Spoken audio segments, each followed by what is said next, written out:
Dun, dun, dun, dun. Dun, dun, dun, dun, dun, dun, dun, dun. What's up, my guys? What's up? What's up? Welcome to another show, NBA Talk with Jay. Man, we here. It's another day. We live 5 minutes earlier than we're supposed to, but hey, you know what I'm saying? We got it. We got stuff to do, man. We got money to make. It's my guy, Shark Sports. We got a special guest today, man. My guy from Toronto. My guy knows the guy, man. We'll bring him in here. First, Shark, what's up with you, my guy? You percolating over there? Everything good with you? We're waiting around for 4 hours. I thought we were going to record at 10 a.m. I'm lying in the wake. I'm absolutely percolating. I got my brother out back, sipping on a Monster Energy. I'm sitting here taking in the sun, just got out of the sun. And as a corollary, the Suns last night did us dirty. I had to get back to the sun because the sun god really did us so dirty. But we're not worried about yesterday. We were worried about the present. It's Thirsty Thursday. It's going down. We have a side guest coming in. This is an absolute sharp mind. We're really blessed to have him come on here with us. And I have a couple Raiders, and we can start there. We can start at the back end. We can start on the front end. But, J Money, where do you want to begin, my good man? Yeah, man, the Suns, they did get me yesterday, but I remember last time I took the loss with the Warriors and I was real pissed off. That next day, I had a really good day and I got everything was so much better than the day before. It was a lot better. So I'm hoping that's going to happen again. But first, I want to bring my guy in, man. We're going to do a trifecta show today, my guys, just 30 minutes. So I'm bringing my guy in. This my guy knows a guy from Toronto, man. This is my guy right here, man. What's up, bro? Everything good with you? What's going on, J Money, Shark? How's it going? What's up, everyone? Chilling, man. Doing chilling, great. My guy. Doing great. Welcome to the Thunderdome. Not literally, but we can't wait to hear your sides. I mean, you have some of the sharpest sides on Twitter. I see your picks every day. Really shout to you and a sharp mind. And Jay, where do you want to go with this one? So where I want to go first, Shark, man, let's go to Lakers versus Heat, my guys. Lakers versus Heat. We're going to go with, you know what I'm saying, the early slate first. We got the Heat here laying 9. We got, you know what I'm saying, and my guy, newcomer on the show, got some little inside info on the show here. Let the people know what you like. You new guy on the show, and this is one of your picks of the day, so let them know what you like, and my guy in this Heat versus Lakers spot. Yeah, thanks for this opportunity, Jay, as well. You do a really good service for the people. Everyone's messing with you, especially here in Canada. On this particular game with the Miami Heat and the Lakers, I like the Heat to smash the Lakers tonight because of the physical makeup of the team. They're coming off a game where they were really disappointed at home against the Memphis Grizzlies, and the veteran roster of the Miami Heat, I expect them to bounce back tonight. I'm not sure if everyone knows, but Taylor Horton-Tucker for the Lakers has been ruled out with suspension tonight. Kyle Kuzma has been downgraded to questionable. The Lakers roster is already thin in the first place, and I like the Heat in this bounce-back spot. If we look at their makeup of their schedule over the last few games, we can see that their schedule got a bit easier after they had the 6-game losing streak, but the Heat have been dominating weaker teams. They came up against a hot Memphis team the other night that's also trying to solidify their spot in the playoffs.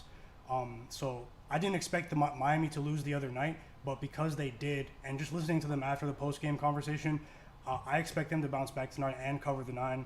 I'm pretty confident in this, and I want to hear your thoughts on this as well. Hey, sorry. It sounds like I don't think he got a Lakers head on, but I don't think he likes the Lakers. I'm not a big fan of the fade heads, but hey, it happens, my guys. I've been having a little bit too much of a buy hat party recently. So as much as I like to buy bets and win bets, I'm going to flip the switch to the fade hat today. And I couldn't agree more. I think this is a great fate of the Lakers. Since LeBron went out, they've been flip-flopping efforts. They backed up 2 efforts at home against Orlando and Cleveland. Orlando and Cleveland are not Miami on the road, I'll tell you that. And this is not correlated to anything they succeed in. And, of course, they do come in here off of a very impressive effort last time out. They're not going to back up that effort with this effort. Take it one step further. The line is all over Miami. Of course, this is adjusted for rosters, but 1.5 against in Staples, 9 here. This is what we saw that game against Dallas played against Oklahoma City when they won by 25 points. It's that same massive gap you usually only see in college. And when you see it in the NBA, it's highly noteworthy. And one cross-referencing point. So I went back through the schedule to see if Miami had laid a similar figure in any environment this year. There's one. Oklahoma City at home early season, -9, same number. 118 to 90, 28-point win. I see the exact same environment tonight. Fade the Lakers, buy the Heat. J Money, comments? Yeah, I like the Heat here, man. Smack City smash spot. In regards to that, obviously, it's the Lakers. I was on the Lakers. They came out there and smacked the Raptors up. They were up 64-32. Obviously, they faded that game away. I know Harrell went out and Schroeder went down as well, but they faded that game away, only ended up winning that game by 10. It just goes to show you that even that Raptors squad can put a dent in it. You know what I'm saying? The lead was slowly going down 20-10, from 30 to 20-10. So if the Raptors can come in there and stifle you and make it hard for you to score, what do you think the Heat are going to do? They were on a little 4-game win streak of ATS as well. They were hot to drop that game versus the Grizzlies. This Lakers team is not the Grizzlies squad. I do think that I looked at that as well. My God, the Shark did. The Heat already beat them early this year as with the line it was 1.5. Now it's 9. I think it's 9 for good reason. I think this is a smash spot. I know Drummond was possibly supposed to come in. All you got to do is step on his foot. His toenail came out. You just step on his foot real quick. Drummond gonna be out again. See what I'm saying? Kuzma likely missed this game. And there was one more player as well, my guy. Who was it? My God, those Taylor guys. Horton Tucker has been ruled out of suspension. I also just want to say this season we've been seeing a trend of being able to fade teams that are trying to integrate a new star piece, whether it be from an injury or an acquisition. I think DeAndre Drummond playing tonight, all of a sudden, he hasn't gotten his feet wet, and he might destabilize the Lakers. And there might be some recency bias as well, because we can't really assume that the Lakers will compete tonight because they've beaten Toronto.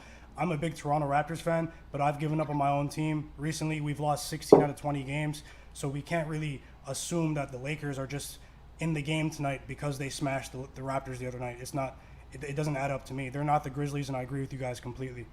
Gotcha. Yeah, smash spot for the Heat, man. We liking the Heat here, -9. Sound like we all like it. Let's make it a trifecta and let's all cash it, my guy. Shark. Let's go to this next game, and I want to talk about this Bulls versus Raptors spot, guys. I do. I used to go we have a Toronto guy. He lives right here by the Nova Scotia Center, isn't it? And then the name of the Scotiabank Arena. Scotiabank. My bad. I call it Nova Scotia.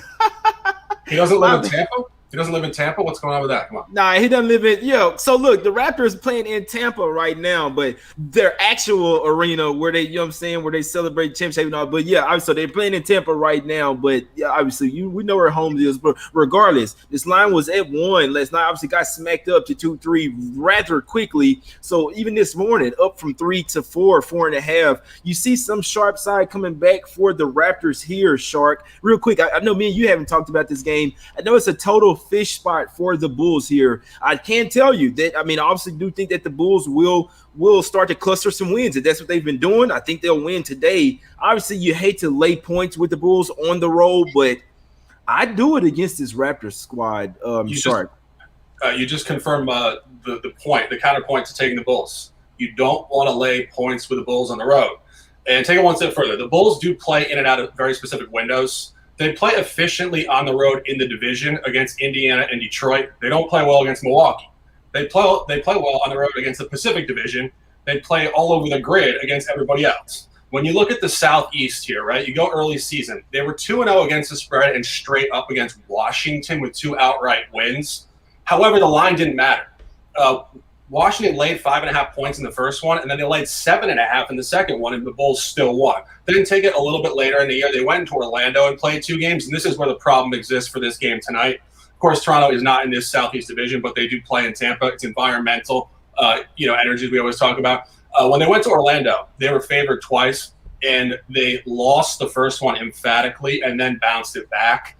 And I just think when you really look at that, the idea here is that the line does not matter. When Chicago's favored doesn't mean they're going to win. When they're a dog doesn't mean they're going to lose. And you look at where they come in here, they just beat Indiana for the second time in a row on the road, and the line did matter there. It did move towards them. But again, that's in the division against a team they play regularly every single year. And then you also zoom out a little bit. And Jay, we obviously been talking about this, how they should cluster because they lost 8 of 9 and 6 in a row. But if you just zoom slightly more into the last 2 games, they did beat Brooklyn at home in a very impressive effort on Sunday afternoon. And then that win at Indy was also impressive. To back it up here, where Toronto needs the game, Toronto's right behind them in the standings. And, of course, Toronto does have some scrappy guys. I think Van Vliet's out. He's suspended. But, again, there's always that play-down factor, the revenge factor, and, as I mentioned, just hard to buy them the 3rd game in a row on this figure. For me, at least. Yeah, I wouldn't take the Raptors here, regardless. With anybody's money, I'm not. You don't. I'm not saying you don't, but the Raptors are not a bet on team right now. So I'm not saying Bulls, and I'm not saying it's easy. Nothing's easy, guys. But I understand why the lines go. Lines went up. And yesterday, I was thinking that me personally, I was saying I'd lay up to 5 with the Bulls here. Despite I do think they're going to close they're going out to win every game. And my guy knows a guy. You know how they match up against your squad. What do you think here? Yeah, You're trying to the make a key case for the Raptors for me. the key factor. I believe I just fixed my mic as well. I just saw in the chat. Sorry if you guys had any connectivity issues with my mic, but I think the key factor for tonight is Vucevic. I like how Shark pointed out the Vucevic matchup. This is going back 2-3 years since the Raptors barely beat the Magic. Well, they beat them, but after the Vucevic is a matchup problem for the Raptors. This started last year when Masai Ujiri hollowed out the team, getting rid of Serge Ibaka, Marc Gasol, at a future play for Giannis possibly. It's the biggest deficiency of the Toronto Raptors right now is paint defense. Teams are coming in and rebounding against us. We've lost 16 out of 20 games. This is not the Toronto Raptors of old.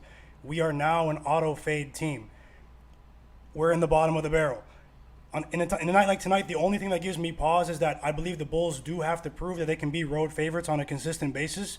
Yeah. But the spot is so sweet tonight. These are two teams that have different trajectories. They're trending in completely different directions. Yep. The Bulls made a big splashy move to acquire Vucevic. They're trying to make the playoffs after a certain amount of years. The Raptors, they topped out. They cashed out. They won a chip a couple of years ago. The roster is not what it is. The Bulls, they're trying to make the playoffs. They're trying to make a splash. They do project better going into next season. But as for tonight, I do agree that the Bulls will cover the spread against my Raptors. And there might be some front office funny business. I've been saying it for a couple of weeks. I don't know if the Raptors want to win. I'll just leave it at that. Yeah. The Bulls, the Bull, like you said one thing that, and this game is why public wins sometimes. Because I mean, if people see it, it's like with the Hornets yesterday versus OKC, it was a total fish spot. It didn't matter though; it was the easiest play on the board. Why? Because OKC is a fade. It could be another easy fade today. In all honesty, people are not capping the games; they're just simply saying, "Oh, OKC is a fade," and they can still cash. So it happens, guys. This one right here. The Bulls and the Raptors are literally going in different directions. Like you said, the Raptors, in all honesty, not really a whole urgency to win right now. You can tell by the lineup that they're throwing out there. Malachi Flynn will probably be starting point guard tonight. He will. So just be interesting to see. Bembry got suspended as well. So that's another guy who started the last game that will not be out there. Obviously, they're missing Van Fleet, missing Lowry. So missing a bunch of bodies. Still have a formidable team. But if the Bulls come to play here, their game, they are favorites and scary, but they should be favorites in this game. The Lakers were favored by 2 versus the Raptors. So let's just, you see how that game went, my guys. Jay, Bulls or nothing, my guy. Jay, one point about this market split. I think my guy knows a guy, and I are both extremely natural contrarian bettors. And I just want to make this point. If you see me taking favorites, trust me, they are correct. I hate taking favorites. I hate Joe Public. I hate Joe Obvious. I hate square bets, fundamentally. I think it should not be that easy, and I think the ego of public bettors is oftentimes extremely large for not requisite reasons. If contrarian sharp bettors are taking public sides, take note. There are huge gaps in the league right now. As you said, teams are going in polar opposite directions, and I've seen a lot of sharp guys that I know historically getting annihilated, not adjusting their analytics to the current market. So let's continue. Exactly. Yeah, sharp or public, regardless. I'm hopping on what I think is gonna win. And over the years, that's what I kind of say. I mean, there may be certain spots that someone hop on that's so-called sharp or sharp money. At the end of the day, you hop on what you think is gonna win, and that's what you feel best with, my guy. But this is a game I didn't talk about on the SBR show, guys. Did you have anything on this one? I think Shark has a play on this one. Cavs versus OKC spot. Talk about a team that's going in total different direction, and I mean they're a fade right now. So you fade them or you stay off the game. I feel like it's the same thing with the Raptors and OKC here. What you got, my guy?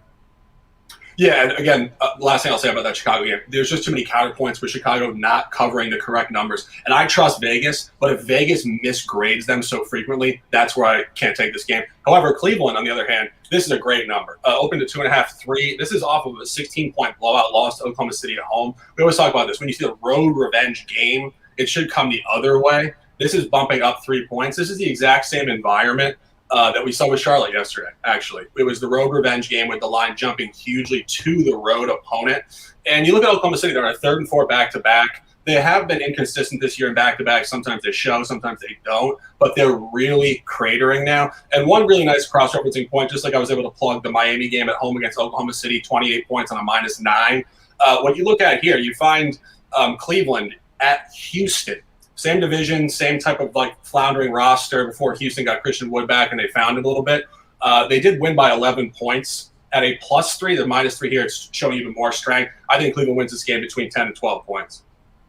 Got you, guys. Yeah, I definitely couldn't talk you off that right now. Like I say, sometimes it is simple. I think if you fade OKC the rest of the year, and all that stuff, it's not that simple. But you got to pick your spots. My guy knows the guy. But tonight, I definitely would ride with the Cavs. What you thinking in this one? I agree. I tweeted out a while ago that the Rockets and the Thunder are auto fades, particularly in the second half. Fading these two teams, well, before the Rockets acquired Kelly Olynyk, because now he's coming along, sometimes it really is just the lineup that you put out there. This OKC team, you cannot cap this team based on their record, and you can't cap them based on their performance before the All-Star break. They've purposely hollowed out their roster. The spreads have been wrong every single night. It's supposed to be a smash spot every single night with the Thunder. They traded Hamidou Diallo. They traded George Hill. They told Al Horford stop playing for the rest of the season. They extended a fake injury with Shai Gilgeous-Alexander. They put Lou Dort in a concussion protocol. I don't think these are coincidences. No. And I'm going to keep betting on the Thunder until that proves to not be profitable. I feel like I missed out on the ride because I am a contrarian bettor, like Shark said. I feel like I missed out on the ride just betting against the Rockets every single night during that losing streak. Yeah. And we might be in the middle of something like that right now. Last night, Charlotte was easy money. Cleveland, they beat the Spurs by 25 the other night. They're tanking. It's about the lineups that you put out. It's not necessarily losing on purpose. It's just that a team purposely puts a lineup that they don't think can compete. Exactly. Great point here, which I forgot to mention, because the one thing that just like we talked about with Chicago, they're off of 2 impressive wins. That's a bit of a scare point. If I look at Cleveland in normal context and I say they just beat the Spurs by 24 points on the road, that would scare me. I don't like to buy a team that is of this grade again. However, the game before they beat down Houston, they beat Philly. So they are capable of showing a great effort and then backing it up with another cover against an awful team. It's very important that they were able to back up that last one. Got you. Yeah, I like the Cavs here, man. Fading OKC. I think that's a profitable thing to do right now. It is a short number. Obviously, the Cavs don't have a whole lot more to win for, but if you just look at it, just all common sense, the OKC has a couple of more wins than the Cavs. So if they are tanking, if they want to lose, if they want to have the worst record, catapulting the Cavs to win this game above you, kind of, you know what I'm saying, will even things up if anything, or help you along your way, in my opinion. So yeah, like the Cavs here. I already put some on the Cavs, to be honest with you, -3.5. My bookie they just moved it to 4. So you know what I'm saying, smacked. But yeah, I'm fading the Thunder. I rode my guy yesterday and took the Hornets there. They came out playing, they smacked them, and then they let the Thunder keep it close or whatever. And then they, you know what I'm saying, went out with so back-to-back spot for Thunder. I'm riding with the Cavs here. I think they have a little bit more to play for. As long as they don't rest Sexton, still have Garland out there. You know what I'm saying? Kevin Love's been balling. So they're not playing Jared Allen. You know, he's not really injured, in my opinion. But still, the Cavs have a formidable team. They still have. This Thunder squad they're throwing out is a G League squad. I'll be perfectly honest with you. It's actually a joke, but I'm gonna keep trying to make some money off of it. So yeah, Cavs for me, my guys. Got a couple more games, 3 more games. We're gonna go through real quick. Well, we got about 15 more minutes. We got the Bucks versus Mavs here. My guy knows the guy. We're gonna go to you first here. What you liking in this one, my guy? In this game, even after the disaster of last night, I'm taking the Dallas Mavericks -1. That's one of my plays besides Miami Heat -9 tonight. I like the Mavs. We all know Giannis. If you guys don't know, Giannis has been taken off has been added to the injury report last night. He's listed as questionable. In some places, he's listed as doubtful. They've already beaten the Mavs once with him, but it was only by 3 points. But I just think that I watched the post-game interview of the Mavericks players last night. I do that sometimes when there's a big upset, just to see how they're going to respond, how they're going to talk. And I think the Mavericks are going to come to play tonight, and that the 1-point spread is inaccurate. These guys are talking pretty greasy right now. They really wanted that game. Tim Hardaway Jr. said that they wanted that game last night because Portland lost the previous night. That lets you know that playoff seeding and playoff standings is really at the forefront for the Mavericks right now. Even them making the playoffs is not secure, and a night like tonight, they have to pounce because motivationally, I think the Bucks, the game just doesn't mean as much to them tonight. There's a big gap between them and the next team behind them. The top 3 in the East are solidified. They're locked in. There's like a 6-game gap between 3 and 4. So the Bucks know that realistically they're not going to fall below 3. They can coast an autopilot for the rest of the season. I think tonight we might see playoff Mavericks. I would prefer Porzingis not to play tonight, but I think he's going to play because they held him out of the fourth quarter last night. It was really suspicious, but the game against the Rockets last night, they shot horribly. I mean, Luka shot 1 for 9 from the three-point line, and he didn't want to answer any questions after the game. He kept responding saying, anyone can have a bad game. Anyone can have a bad game. I don't know. I just feel like they're going to rally tonight and beat the Bucks.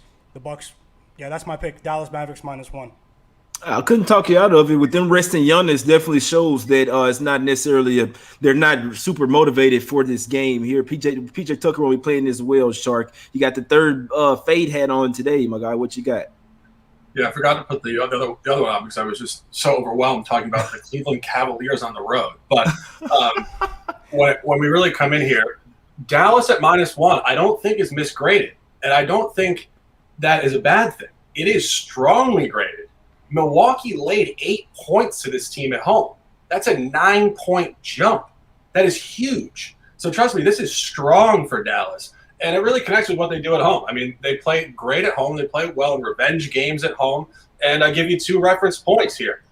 They laid they were a couple-point dog to Boston. They won outright 110-107. And early season, the Mavs had been kind of cold at the time. And I think this might have been before Jay and I were on the record here every day. But I had fading Miami. Dallas beat them 93-83 convincingly at home. I think it was a trifecta spot. And we were saying they come out and they just blow you out, period. And even in recent history, not against the East top type of squads, give you the game they played at Portland, 132-92, 40-point blowout. When Dallas lays down the previous game, and they absolutely laid down last night in the highest order, literally, they played awful in all points, they come back pissed. Luka is more of an emotional guy than people give him credit for, and he will have them ready to play tonight. I think they win this game with relative ease, to be perfect. I think 5 to 10 points. Hey, if they come to play like they did versus the Jazz, I could definitely see it. I think we got some ring. And honestly, I think the plays will go undefeated on the show today, my guys. I must say, I think these some nice sides, some right sides, some very calculated plays. Anytime we talk about some plays on here, guys, win or lose, they're very well, you know what I'm saying, calculated, very well. Everybody in the chat, we appreciate everybody for tuning in. All the love, all the hate. I've had to block a few people, but it's because we are doing nothing but positive vibes on here, my guys. But we got a couple of more. We got a couple more games here. A couple more games. So we'll go to this Blazers versus Jazz game next. Obviously, Jazz come off their loss last night. And people are hopping on them again today, guys. I'll come out and say I think the Jazz might rest a couple of players, guys. If you're looking deeper into this game, this is an absolute terrible spot for the Jazz. Schedule wise, we know that with this cluster season, there's going to be a lot of bunched in games. I mean, we have one. That Bulls versus Raptors game is a add-in game, was a write-in game. So, but this Blazers versus Jazz spot, guys, to be honest with you, the Blazers have the advantage in this game. They are the underdog. And the way I'm looking at this game, it's not because I lost with the Jazz last night, win or lose. Obviously they played a playoff style game last night, and they went into overtime, so it's extra time as well. Just teaching you guys something about the NBA. When you play a playoff type game like that, a huge game, it's tough to get up the very next night, especially the next game period is tough to get up. When it's the very next night and it's on a back-to-back with travel, it's a real tough spot, guys. Somewhere I did see Gobert on the questionable, but it was just one injury report. It could be just a little phantom injury. Sometimes they do risk Mike Conley. I could see a couple injuries. It's 5 games in 7 nights, 34. All this, man, Jazz with travel. They come back to the house where they're 22-2, but it's a terrible spot for me in my opinion. I'm not laying points with the Jazz. I'd look towards the Blazers here plus the 6 here, Shark. Anything you like in this game? Yeah, I mean, I don't like either side of this game. Both of these later playoff style games in the West, I don't like. Clippers equally sharp for me. The one thing I don't like about this, I don't like the fact that Utah beat them by 20 in the opener in Portland on a 1.5, and this is coming up to 6. And again, we talk about this every day. The books are not throwing out arbitrary numbers. They're telling you the averaging of this game. The averaging of this game is coming up 3 buckets. And coming off of 2 losses and a 3rd and 4 back-to-back off of an overtime game, which was the ultimate coin flip last night, unfortunately.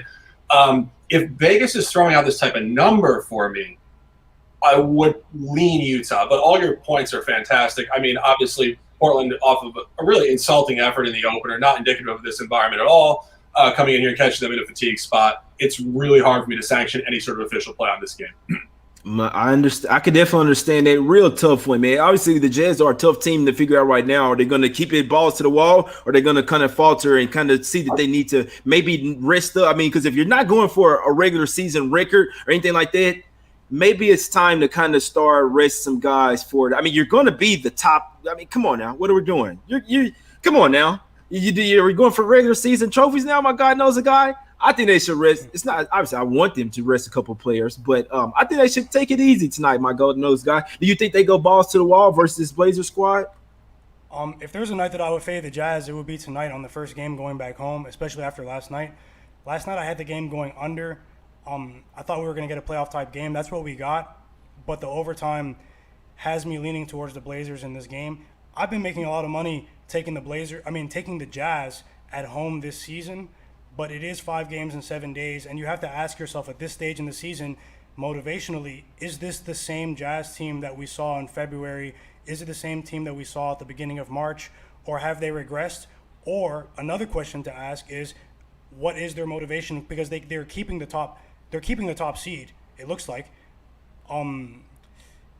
It's a crazy game though. It really is a crazy game. It's really difficult to stand in front of the Jazz, but Portland is deep in the playoff mix.